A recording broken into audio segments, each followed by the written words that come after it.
प्रेरित पौलुस की फिलिपियों के नाम पत्री अध्याय 3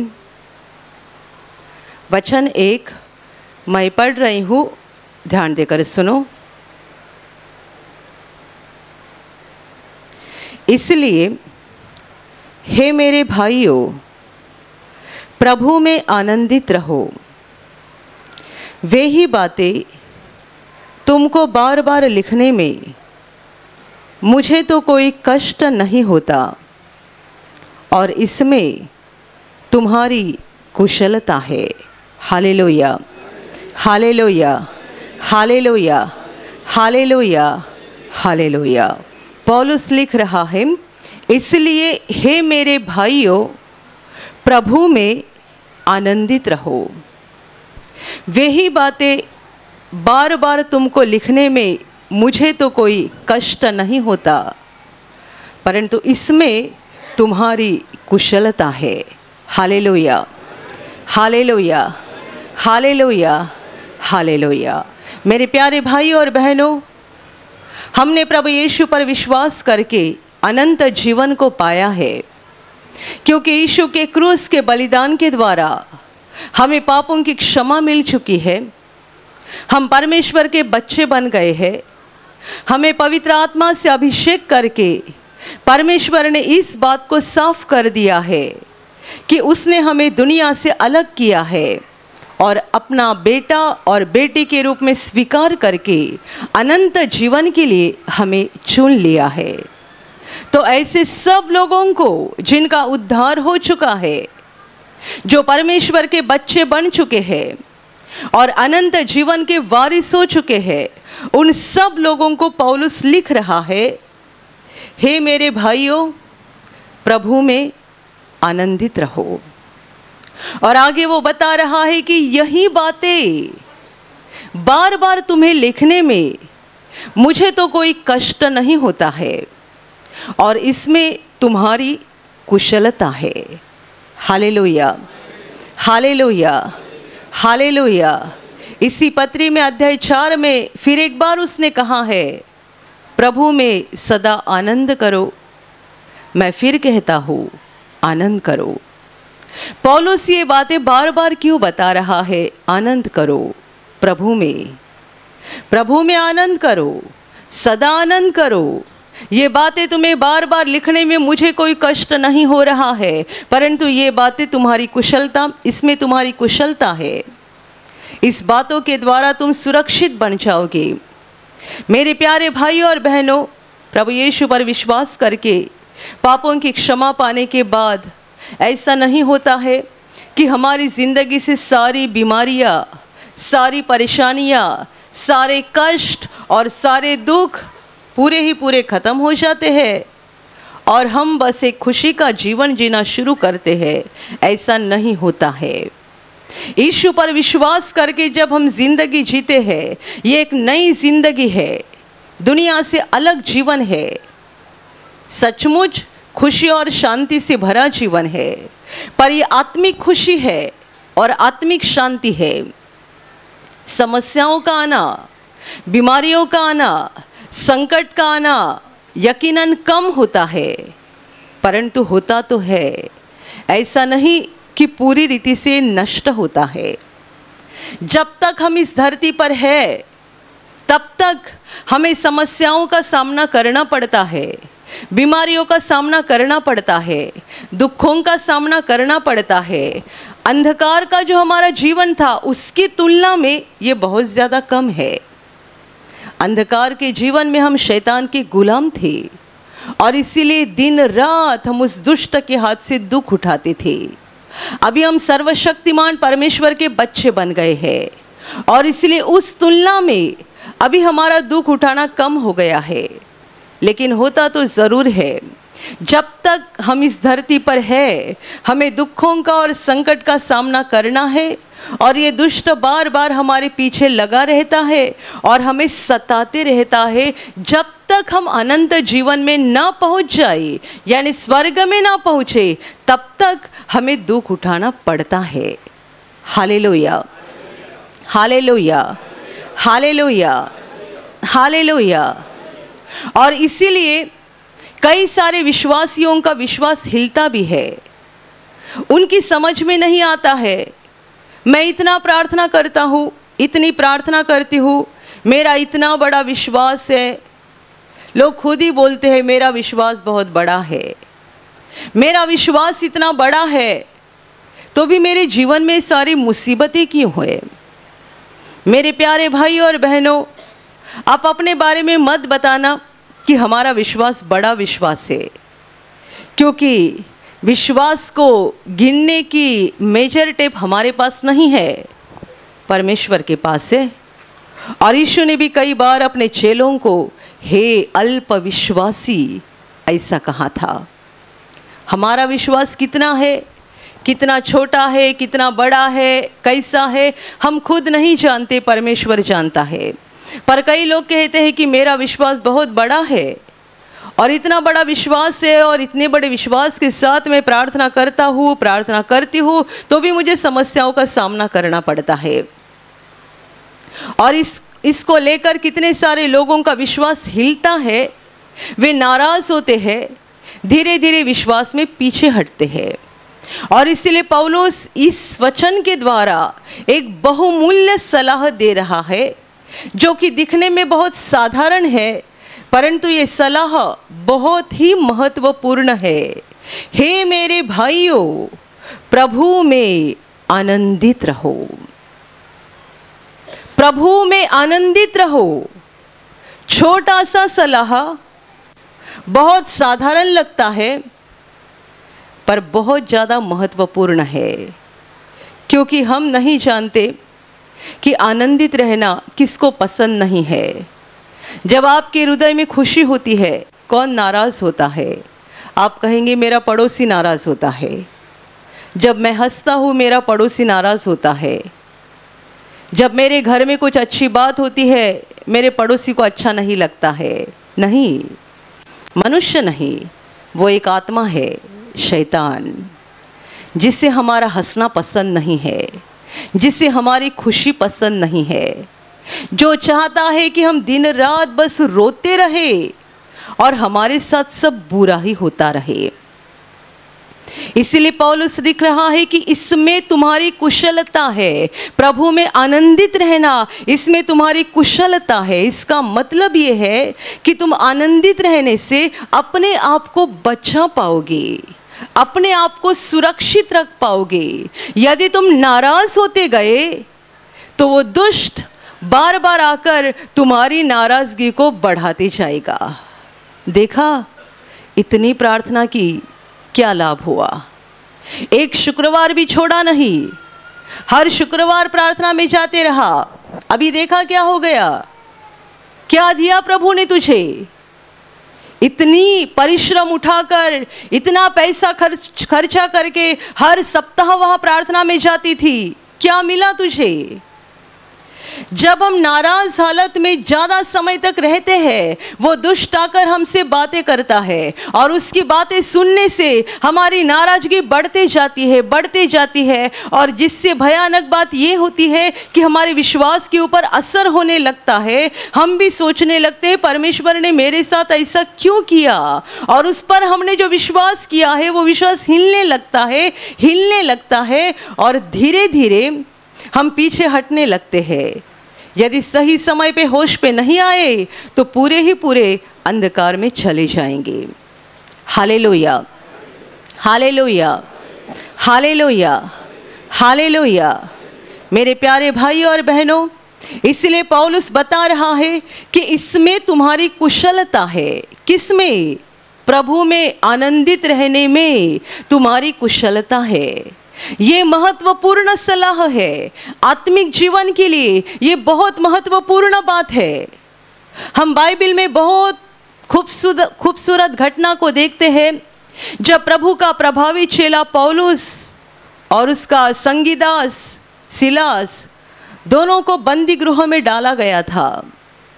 जब ये दोनों बंदी गृह में पड़े थे, तब बाइबल कहती है आधी रात के समय ये दोनों गाना गाकर, भजन गाकर परमेश्वर की स्तुति कर रहे थे।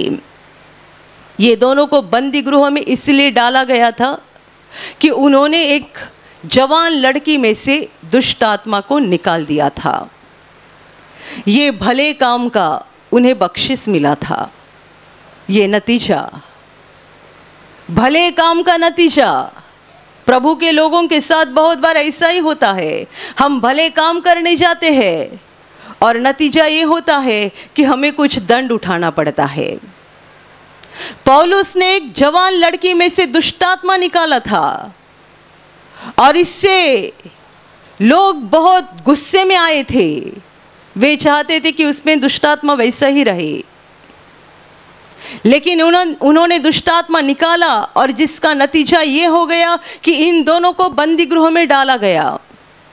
जब ये दोनों बंदी गृह में पड़े तब छाती पीट पीट कर रोने नहीं लगे, ये क्या हो गया, ये क्या हो गया, हमने तो भला काम किया था, हमने तो एक बेटी के ऊपर दया की थी, तरस खाकर उसमें से दुष्टात्मा निकाला था और हमें इसका क्या फल मिल गया। ये अपने छाती पीट पीट कर रोने नहीं लगे, या अपने कर्म को दोष नहीं लगाते रहे, ना ही परमेश्वर को दोष लगाते रहे, परंतु बाइबल कहती है बंदी गृह में भी जैसे वो बाहर भजन गाते थे, प्रभु की स्तुति करते थे, वैसे जब वो बंदी गृह में पड़े, वहां पर भी आधी रात के समय गाना गा रहे थे, भजन गा रहे थे, प्रभु की स्तुति कर रहे थे। Hallelujah, hallelujah, hallelujah. इस घटना को जब हम बाइबल में पढ़ते हैं, पढ़ते पढ़ते हम तुरंत आगे बढ़ते हैं।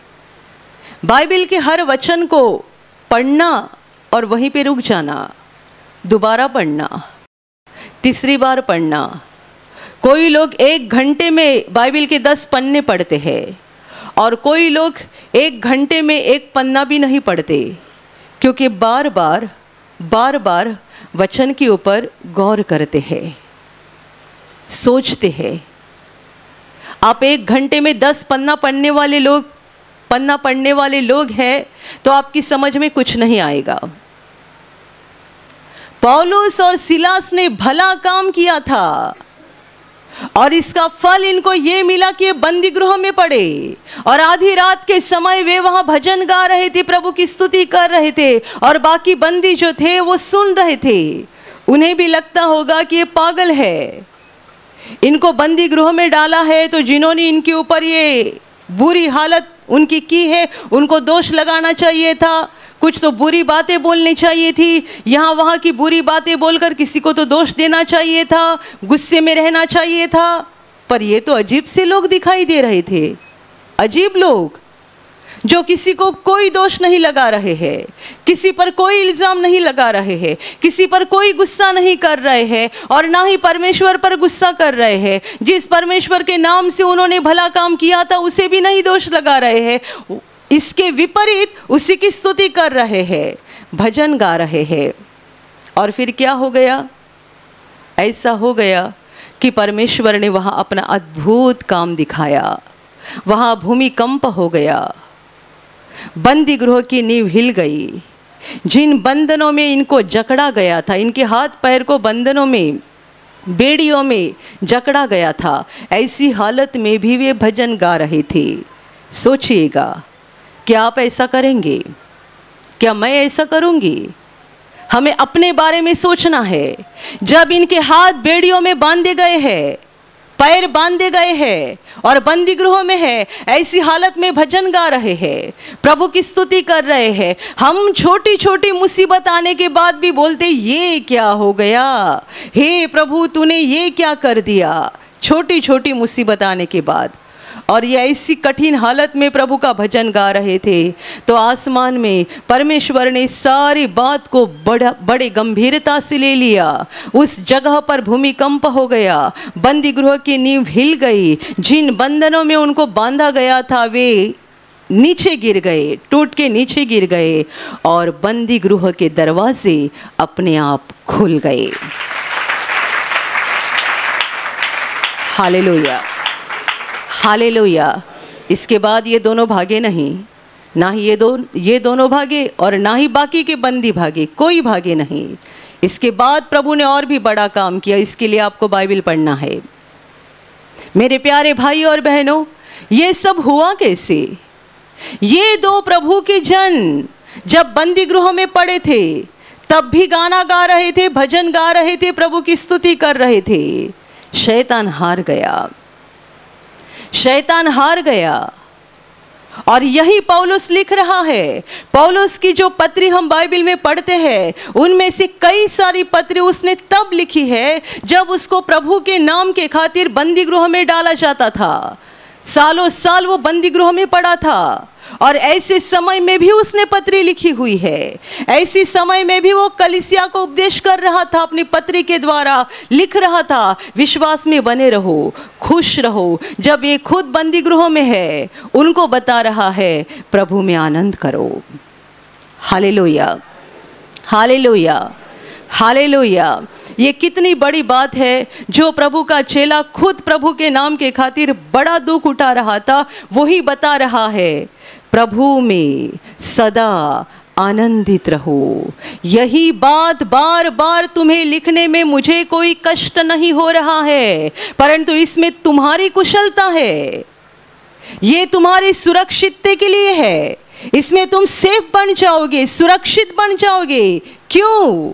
क्योंकि यदि तुम नाराज या दुखी या निराश हालत में नहीं रहोगे तो शैतान तुम्हें परमेश्वर के विरोध में कुछ भड़का नहीं पाएगा, कुछ बता नहीं पाएगा।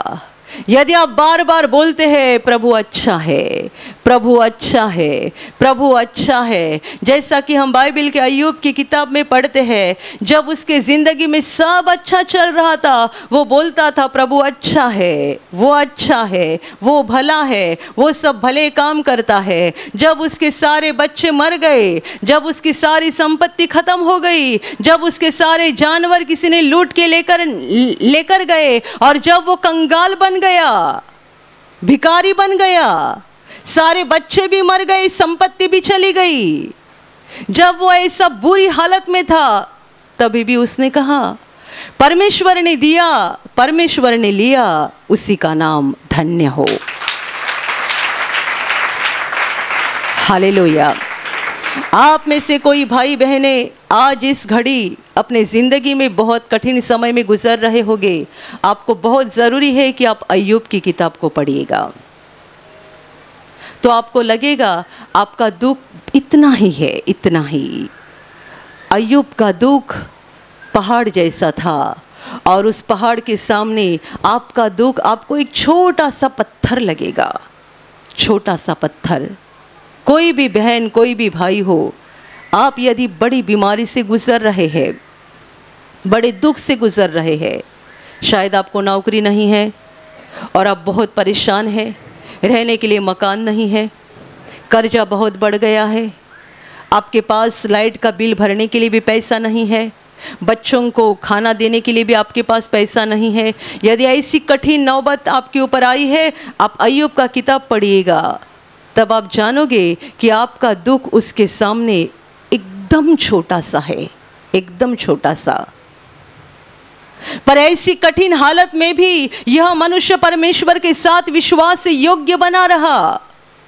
उसने अपनी विश्वास योग्यता छोड़ी नहीं, अपने ईमानदारी को, नेकी को छोड़ा नहीं। जब उसने सुना कि मेरे बच्चे जिस घर में खाना खा रहे थे, भोजन कर रहे थे, उस घर की दीवारें उनके ऊपर गिर गई और सारे बच्चे मर गए, जब उसने सुना कि मेरे सारे जानवर कोई चुरा कर लेकर गया, जब उसने सुना कि मेरी सारी संपत्ति खत्म हो गई, सारी खबरें सुनने के बाद ये बड़े व्याकुल होकर बोल रहा है। दिल में बड़ा दुख था, पर ऐसी हालत में भी बोल रहा था प्रभु ने दिया, प्रभु ने लिया, परमेश्वर का नाम धन्य हो। Hallelujah, hallelujah. मैंने आपको पौलुस और सिलास की भी बात बताई। आपको जब कभी ऐसा लगता है कि मैंने तो भला काम किया था, मैंने तो सब अच्छा ही किया और मेरे साथ ऐसा क्यों, तब आप प्रेरित चरित्र में पौलुस और सिलास की घटना पढ़िएगा। मैंने सब भला काम किया था, अच्छा किया है, मैंने किसी का बुरा नहीं किया, तो भी मेरे साथ ऐसा क्यों? हे प्रभु, हे परमेश्वर, क्यों तू मेरे साथ ऐसा करता है? मैंने क्या बुरा किया है? कई लोग झट से बोल देते हैं, झट से, मैंने क्या बुरा किया, मैंने क्या बड़ा पाप किया, मैंने क्या बड़ा अधर्म किया। रुकिएगा, हड़बड़ी मत करो। कोई भी संकट आता है, मुसीबत आती है, अपनी ज़बान हिलाने की हड़बड़ी मत करना। प्रेरित चरित्र में पढ़ो उन प्रभु के जन के बारे में जिन्होंने खुद का कुछ नहीं सोचा, बस दूसरों का ही सोचा था, और इनको जेल में डाला गया था। Hallelujah, hallelujah, hallelujah, hallelujah. मेरे प्यारे भाई और बहनों, बहुत विश्वासी लोगों को आदत होती है, थोड़ा सा दुख आते हैं अपना चेहरा गिराए हुए रहते हैं, गिराए हुए। यहाँ भी कोई भाई बहन होंगे, आप जब उनको मिलकर उनको पूछते हैं, भाई साहब कैसे हो, बहन जी कैसे हो, इनका जवाब रहता है, क्या बताऊँ, क्या बताऊँ। हर बार यही बोलेंगे, क्या बताऊँ, मेरे जीवन में सब बुरा ही चल रहा है। प्रभु पे विश्वास कब से करते हैं? 10 साल हो गया, आज भी बोलते क्या बताऊँ। 15 साल हो गया, आज भी बोलते क्या बताऊँ। आपके जीवन में दुख है, और यदि कोई आपको बोलता है भाई साहब कैसा चल रहा है, और आप खुशी से कहते प्रभु का अनुग्रह मेरे ऊपर है, सब अच्छा चल रहा है, सब बढ़िया चल रहा है, आपके जेब में 100 रुपया भी नहीं है, और आप हंसकर बोलते हैं सब अच्छा चल रहा है प्रभु की दया से, आप जीत गए, शैतान हार गया।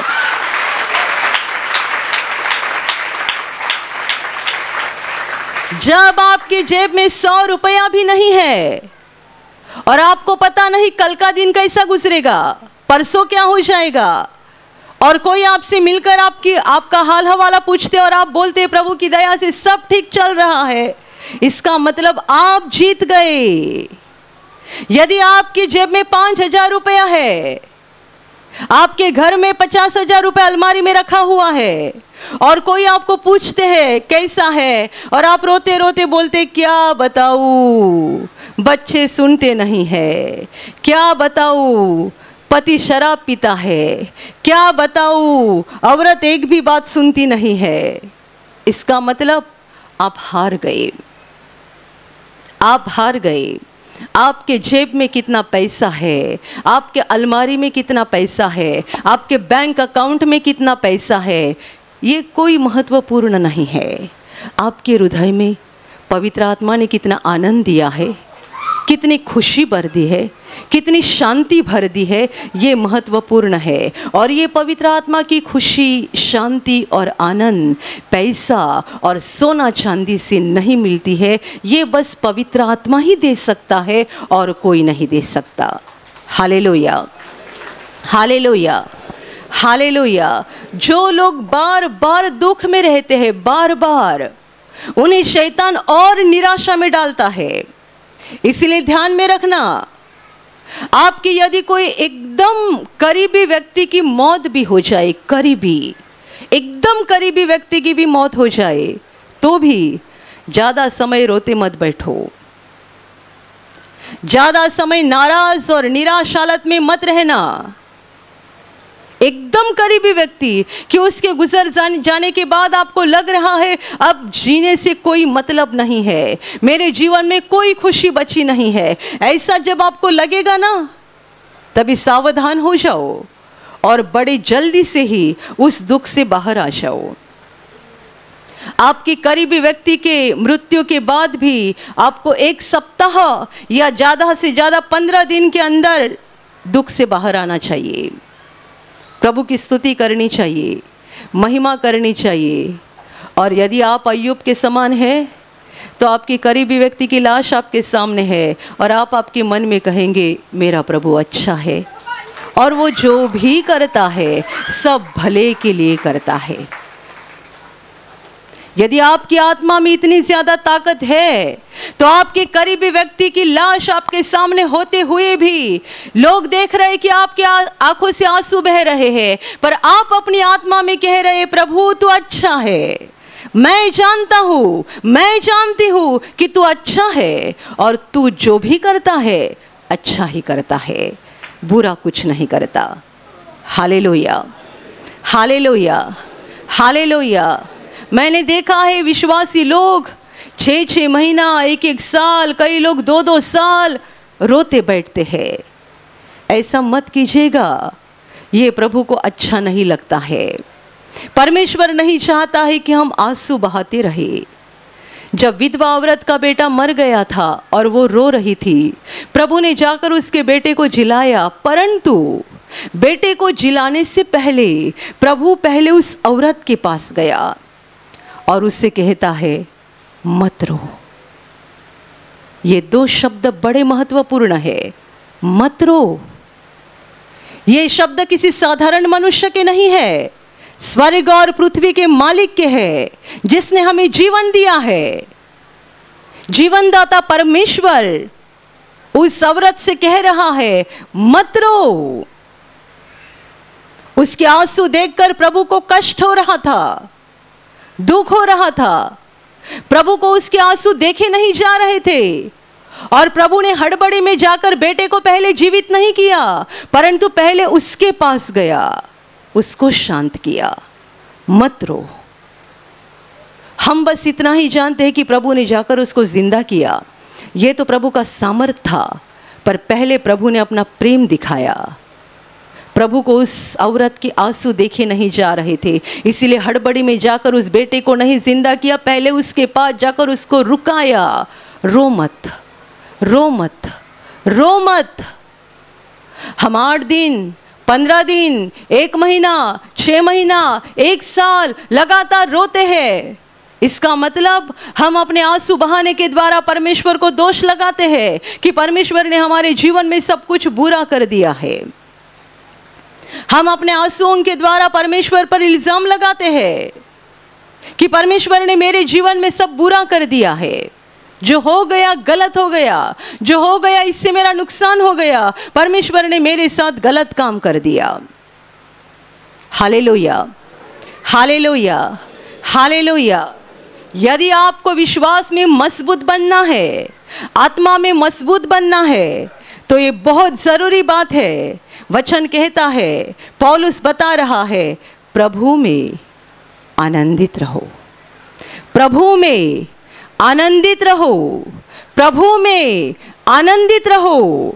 इसलिए आनंद करो क्योंकि तुम्हारे पाप क्षमा हुए हैं। इसलिए आनंद करो कि यीशु ने तुम्हारे लिए क्रूस पर जान दी है और उसके लहू के द्वारा तुम पाप मुक्त हो गए हो। इसलिए आनंद करो कि जब हम उसको पुकारते हैं वो हमारी सुनता है। इसलिए आनंद करो कि हम परमेश्वर के बच्चे बन गए हैं। इसलिए आनंद करो कि हमारे लिए परमेश्वर ने स्वर्ग में अनंत जीवन रखा है। इसलिए आनंद करो कि धरती का जीवन खत्म होने के बाद हम स्वर्ग में जाएंगे और अनंत काल के लिए परमेश्वर के साथ रहेंगे। Hallelujah, hallelujah, hallelujah, hallelujah. यीशु ने अपने चेलों से कहा था, दुष्ट आत्मा तुम्हारे वश में है, इसलिए आनंदित मत होना, परंतु इसलिए आनंदित हो कि तुम्हारे नाम स्वर्ग पर लिखे गए हैं। तुम्हारे नाम स्वर्ग पर लिखे गए हैं। आज तुमने नई गाड़ी खरीदी, इसके लिए आनंद मत करो। आज तुमने नया कपड़ा खरीदा, इसलिए आनंद मत करो। तुमने नया मकान खरीदा, इसलिए आनंद मत करो। आज शाम तुम तुम्हारा मनपसंद खाना खाने जा रहे हो, इसलिए आनंद मत करो। कल एक अच्छे होटल में जाकर आपको दावत मिलने जा रही है, इसलिए आनंद मत करो। ये सारी पल भर की बातें हैं। यीशु कहता है, इसीलिए आनंद करो कि तुम्हारे नाम स्वर्ग पर लिखे गए हैं। Hallelujah, hallelujah, hallelujah. यदि आज आपके हाथ में टिकट मिल गया कि आपको 2025 के अक्टूबर में अमेरिका जाना है, 1 महीना वहाँ घूमना है और 1 महीने के बाद वापस आना है। आज भी हम अक्टूबर में है, अक्टूबर 2024। आपको टिकट मिल रहा है 1 साल के बाद का। मैं कहती हूँ 1 साल तक आपके पैर जमीन पे नहीं होंगे। अमेरिका, आपके जेब में से 1 पैसा भी खर्चा नहीं होगा। 1 महीना आप अमेरिका में जाकर आएंगे। मैं देख रही हूँ यहाँ बूढ़ी बहनें हैं, उनके चेहरे पर भी हंसी है, हंसी। मतलब उन्हें लग रहा है सचमुच आज मिलेगा तो कितना अच्छा हो जाएगा। 1 साल के बाद आप अमेरिका जाओगे, 1 महीना घूमोगे, आपकी जेब से 1 पैसा भी खर्चा नहीं होगा। तो 1 साल हर दिन रात आपको सपने आते रहेंगे, मैं अमेरिका गई हूँ, मैं अमेरिका गया हूँ। फिर वहाँ जाने के बाद क्या क्या करेंगे? शॉपिंग तो आज शाम से शुरू हो जाएगी, आज शाम से आपकी शॉपिंग शुरू हो जाएगी, क्योंकि अमेरिका अलग देश है ना। वहाँ का कपड़ा कैसा है, वहाँ हमारे जैसे ऐसा कपड़ा नहीं चलेगा, थोड़ा अच्छा कपड़ा चाहिए, जूता भी अच्छा चाहिए, सब अच्छा चाहिए। हम कहीं रिश्तेदार के यहाँ जाते एक थैला उठाकर लेकर जाते, अभी थैला उठाकर तो अमेरिका नहीं जाएंगे, कोई तो अच्छा बैग भी खरीदना पड़ेगा, सब अच्छी अच्छी चीज़ें खरीदनी पड़ेगी। शॉपिंग आप आज से ही शुरू करेंगे, 1 साल तक आप उस धुन में रहेंगे, अमेरिका जाना है, अमेरिका जाना है, अमेरिका जाना है। अमेरिका में अभी अभी गए सप्ताह में बड़ा तूफान हो गया, बड़ा तूफान। मैंने कल ही न्यूज़ में देखा, 50 या 60 लाख लोगों से भी ज़्यादा लोग प्रभावित हुए उस तूफान से, और हज़ारों लोगों की मौत भी हो गई।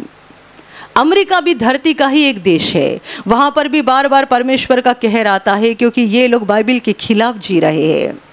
तो परमेश्वर का कहर बार बार उनके ऊपर आ रहा है, परमेश्वर उनको सुधारने की कोशिश कर रहा है। पर आज भी हमारे दिल में वहाँ जाने की तमन्ना है, इच्छा है। यदि अमेरिका जाने के इतने सपने देखोगे और इतने खुश हो जाओगे, तो बताओ स्वर्ग में जाने के लिए कितने खुश होना चाहिए, कितने बार सपना देखना चाहिए।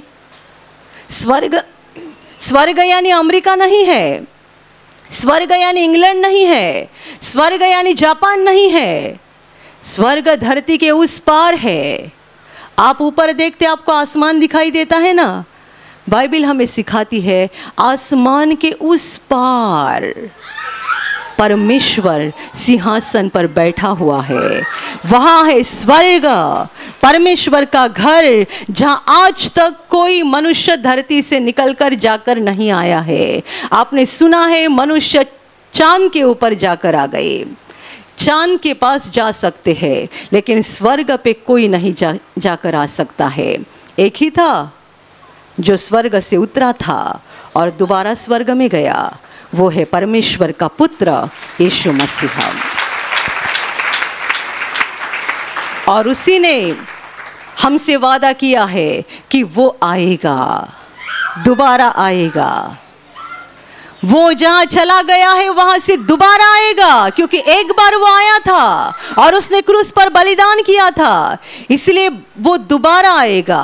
अभी दोबारा आएगा, पहली बार आया था उद्धार के लिए, और अभी दूसरी बार आएगा, आसमान से आएगा। सब उसको देखेंगे, और विश्वासी लोग, धर्मी लोग, जितनों ने यीशु के लहू के द्वारा अपने आप को साफ किया है, शुद्ध बनाया है, धर्मी बनाया है, उनको उठाकर वो अनंत जीवन में यानी स्वर्ग में लेकर जाएगा।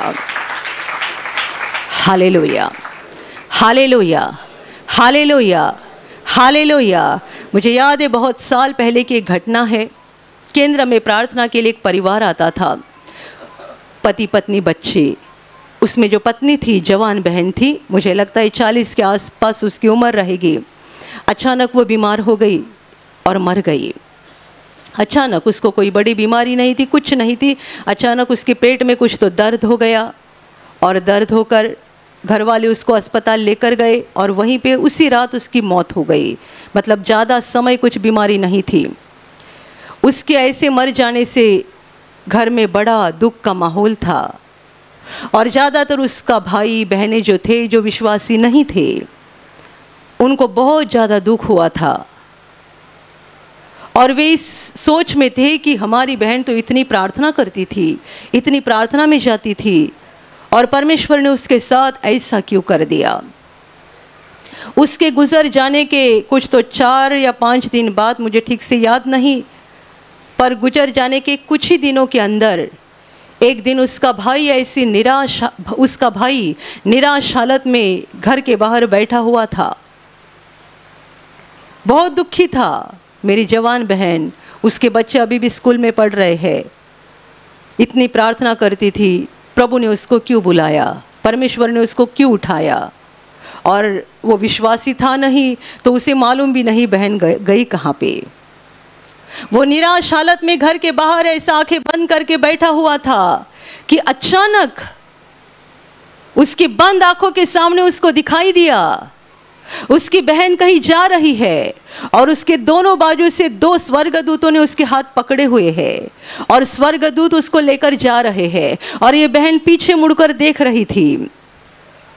तब स्वर्गदूत उसको बोल रहे थे, क्या कर रही है? वो कहती है, मैं आखिरी बार मेरे लोगों को देख रही हूँ, आखिरी बार मैं अपने लोगों को देख रही हूँ। और स्वर्गदूतों ने बात किया, मत देखो, हमको वहाँ बहुत दूर जाना है, जल्दी चलो। बस इतना ही ये मनुष्य ने देखा। उसने आंखें खोली, मैंने क्या देखा? मेरी बहन के साथ वो 2 कौन सफ़ेद कपड़े और पंख के समान थे और वो उसे बता रहे थे, हमें उस पार जाना है, बहुत दूर जाना है, पीछे मत देखना। और वो उसको लेकर जा रहे थे। उस दिन के बाद उस भाई के हृदय में बड़ी शांति आ गई और उसने सब लोगों को बता दिया कि अब मुझे यकीन हो गया है, मेरी बहन प्रभु के साथ है। Hallelujah, hallelujah, hallelujah. मेरे प्यारे भाइयों और बहनों, दुनिया में दुख, संकट, समस्याएं आती रहेगी। आप आज के घड़ी किसी समस्या, दुख से गुजर रहे होगे, पर आपका चेहरा गिरे हुए हालत में मत रखना, नहीं तो शैतान देख रहा है, वो आपको और नाराज करते जाएगा और आपकी नाराज़गी को बढ़ाते जाएगा और आपको बहुत सारी बातें बताएगा, क्योंकि शैतान के पास एक बहुत लंबी ज़बान है, इतनी लंबी ज़बान कि उसके द्वारा वो परमेश्वर के खिलाफ आपको कुछ भी बता सकता है, कुछ भी। उसकी ज़बान बहुत ज़्यादा लंबी है। वो तो परमेश्वर काटेगा जब उसका समय आएगा, पर हमें उससे बचना है। और इसीलिए रोते मत रहना, निराश हालत में मत रहना। जितना रोने का समय है उतना समय रो, बाहर आ जाओ। शोक करने का समय, बाहर आ जाओ। उस समय में ज़्यादा समय मत रहना, निराश हालत में ज़्यादा समय मत रहना, बाहर आ जाओ और देखो कि हमारा प्रभु कितना अच्छा है और हमें अनंत जीवन का वादा देकर उसने हम पर कितना बड़ा एहसान किया है। Hallelujah, hallelujah. जो प्रभु में आनंदित रहते हैं उन्हें शैतान फंसा नहीं सकता है। जो प्रभु में आनंदित रहते हैं वो कमज़ोर नहीं बन सकते हैं, वे आत्मा में मजबूत बनते जाते हैं। पर ध्यान में रखिएगा, ये प्रभु में आनंदित रहना है, दुनिया में नहीं। आप हाथ में शराब की बोतल लेकर मत बोलो, मैं प्रभु में आनंद कर रहा हूँ। दुनिया का आनंद अलग बात है, वो शराब में आनंद करते हैं, नाच गाने में आनंद करते हैं और भी बहुत सारी गलत गलत बातें हैं उसमें आनंद करते हैं। हमें वचन कहता है हमें प्रभु में आनंद करना है। कितने सारे लोगों ने ऐसा कहा है, प्रार्थना में आने के बाद बड़ा खुश लगता है। निवासी शिविर में कई लोग गवाही देते हैं, हम कभी जिंदगी में नाचे नहीं थे, लेकिन आज शिविर के अंतिम दिन जब नाच गाकर प्रभु की स्तुति करने के लिए कहा गया, हमने जिंदगी में पहली बार नाच गाकर प्रभु की स्तुति की और दिल में बड़ी खुशी आ गई। प्रभु में, ये प्रभु में, ऐसी गवाही मैंने बहुत पहले निवासी शिविर में सुनी थी। कितने सारे लोग कहते थे हमारे पैर उठते भी नहीं थे, मन भी नहीं होता था नाचने का, लेकिन यहाँ प्रभु ने इतना खुशी से भर दिया कि हम बहुत नाचे, समझ में भी नहीं आ गया। ये प्रभु में आनंद है। Hallelujah, hallelujah, hallelujah. दुख से बाहर आ जाओ, निराशा की हालत से बाहर आ जाओ, रोते मत बैठो, उदास मत रहो, बाहर आ जाओ, प्रभु में आनंदित रहो। प्रभु ने आपको जो आशीष दिए हैं उसके ऊपर देखो और खुश रहो, ताकि आप सुरक्षित रह जाओगे और आपकी आत्मा मजबूत बनते जाएगी। Hallelujah, hallelujah, hallelujah. और अभी प्रार्थना करने का समय है। आप विश्वास करो कि एक पल में प्रभु यीशु आपको छूकर चंगाई देगा। एक पल में वो आपके जीवन का दुख निकाल देगा और आपके आंसुओं को खुशी में बदल देगा, क्योंकि उसके लिए असंभव कुछ नहीं है, अनहोनी बात एक भी नहीं है। प्रभु यीशु आज भी जिंदा है।